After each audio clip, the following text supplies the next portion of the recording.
മാർഗമാണ്. ഇതിലൂടെ നമുക്ക് സമയം ലാഭിക്കാനും ശുചിത്വം നിലനിർത്താനും സാധിക്കുന്നു.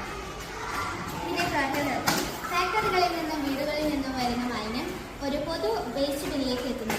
ഇതുവഴി എയർ പ്രഷറിലൂടെ പൈപ്പ് വഴി മാലിന്യം തരംതിരിക്കുന്ന ഫാക്ടറിയിലേക്ക് എത്തുന്നു. ഇവിടെ നിന്ന് ജലം ഉപയോഗിച്ച് മാലിന്യം കഴുകുകയും അത് വേർതിരിച്ച് അതാത് വേസ്റ്റ് ബിന്നുകളിലേക്ക് എത്തുകയും ചെയ്യുന്നു. ഇതിലൂടെ നമുക്ക് വായു മലിനീകരണം കുറയ്ക്കാം. ദുർഗന്ധമുണ്ടാകുന്നില്ല. വൈദ്യുതി സംഭരിക്കാം. പിന്നെ മാലിന്യങ്ങൾ എളുപ്പത്തിൽ വേർതിരിക്കുകയും ചെയ്യാം. ഇങ്ങനെ ഒട്ടനവധി ഗുണങ്ങളുണ്ട്. എല്ലാവർക്കും പരിചയപ്പെടുത്താൻ പോകുന്നത് ജൈവ മാലിന്യങ്ങളും അജൈവ മാലിന്യങ്ങളും തരംതിരിക്കുന്ന ഒരു ലഘു മാർഗമാണ്. ഇതിലൂടെ നമുക്ക് സമയം ലാഭിക്കാനും ശുചിത്വം നിലനിർത്താനും സാധിക്കുന്നു. പിന്നെ ഫാക്ടറികളിൽ നിന്നും വീടുകളിൽ നിന്നും വരുന്ന മാലിന്യം ഒരു പൊതു വേസ്റ്റ് ബിന്നിലേക്ക് എത്തുന്നു. ഇതുവഴി എയർ പ്രഷറിലൂടെ പൈപ്പ് വഴി മാലിന്യം തരംതിരിക്കുന്ന ഫാക്ടറിയിലേക്ക് എത്തുന്നു.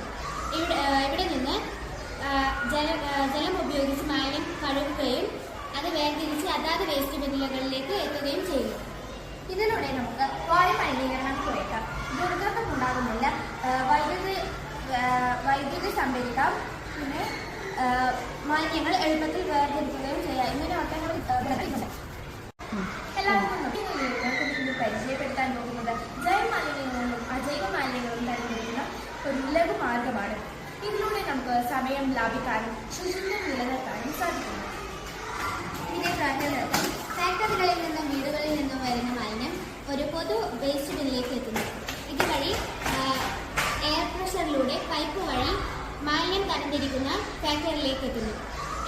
ഇവിടെ നിന്ന് ജലം ഉപയോഗിച്ച് മാലിന്യം കഴുകുകയും അത് വേർതിരിച്ച് അതാത് വേസ്റ്റ് ബിന്നുകളിലേക്ക് എത്തുകയും ചെയ്യുന്നു. ഇതിലൂടെ നമുക്ക് വായു മലിനീകരണം കുറയ്ക്കാം. ദുർഗന്ധമുണ്ടാകുന്നില്ല. വൈദ്യുതി സംഭരിക്കാം. പിന്നെ മാലിന്യങ്ങൾ എളുപ്പത്തിൽ വേർതിരിക്കുകയും ചെയ്യാം. ഇങ്ങനെ ഒട്ടനവധി ഗുണങ്ങളുണ്ട്. എല്ലാവർക്കും പരിചയപ്പെടുത്താൻ പോകുന്നത് ജൈവ മാലിന്യങ്ങളും അജൈവ മാലിന്യങ്ങളും തരംതിരിക്കുന്ന ഒരു ലഘു മാർഗമാണ്. ഇതിലൂടെ നമുക്ക് സമയം ലാഭിക്കാനും ശുചിത്വം നിലനിർത്താനും സാധിക്കുന്നു. പിന്നെ ഫാക്ടറികളിൽ നിന്നും വീടുകളിൽ നിന്നും വരുന്ന മാലിന്യം ഒരു പൊതു വേസ്റ്റ് ബിന്നിലേക്ക് എത്തുന്നു. ഇതുവഴി എയർ പ്രഷറിലൂടെ പൈപ്പ് വഴി മാലിന്യം തരംതിരിക്കുന്ന ഫാക്ടറിയിലേക്ക് എത്തുന്നു. ഇവിടെ നിന്ന് ജലം ഉപയോഗിച്ച് മാലിന്യം കഴുകുകയും അത് വേർതിരിച്ച് അതാത് വേസ്റ്റ് ബിന്നുകളിലേക്ക് എത്തുകയും ചെയ്യുന്നു. ഇതിലൂടെ നമുക്ക് വായു മലിനീകരണം കുറയ്ക്കാം. ദുർഗന്ധമുണ്ടാകുന്നില്ല.